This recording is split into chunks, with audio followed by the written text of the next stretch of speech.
Our High Holy Day liturgy is filled with imagery. Among the most familiar to us are those which speak of our pleas to be inscribed in the Book of Life, and of our apprehension at the approaching closing of the gates.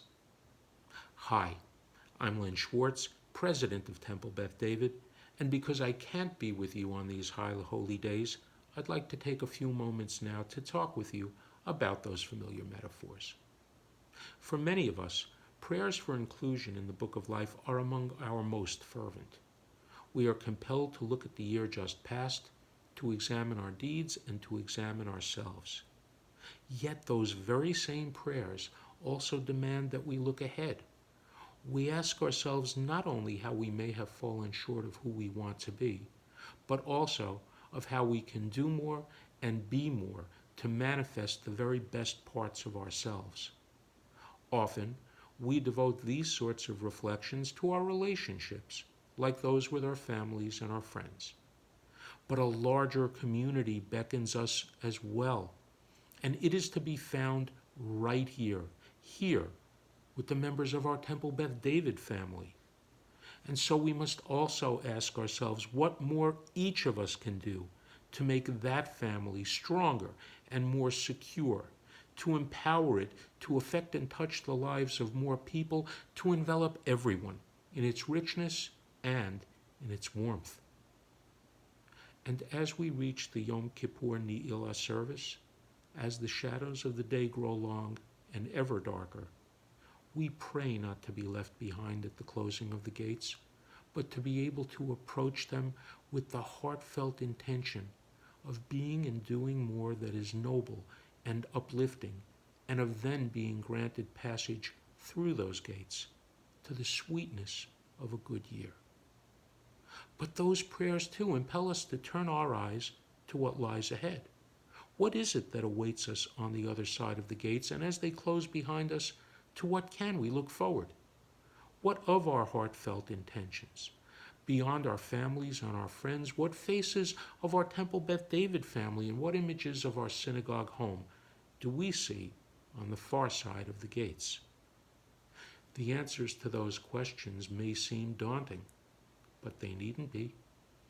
We can begin to form them with small steps, one at a time. Can we volunteer to serve on just one committee, or maybe one more? Can we attend just one or two more Shabbat services than we did last year? Do we help to make the minyan on weeknights when our friends and neighbors need to chant the Kaddish? Can we do so at least one evening a month, or perhaps one evening a week? Will we take one of the classes taught by our clergy, and why not two? When we read a notice of bereavement, do we visit the Shiva home and offer comfort there? Have we given financial support to our synagogue to keep it vital and strong? And if we have, can we give just a bit more this time? As we watch a new incarnation of our synagogue spaces take shape, will we make some contribution to the place that is our spiritual home?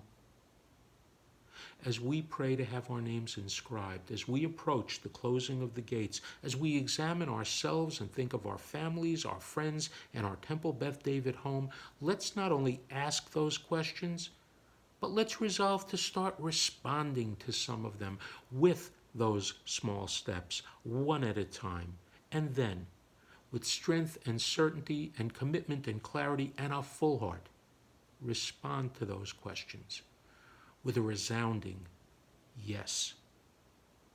On behalf of all of Temple Beth David's staff, volunteers, Board of Trustees, and on behalf of Barbara and me and our family, I wish all of you and all those dear to you a Lashana Tova, a new year filled with good health, with love, and with peace.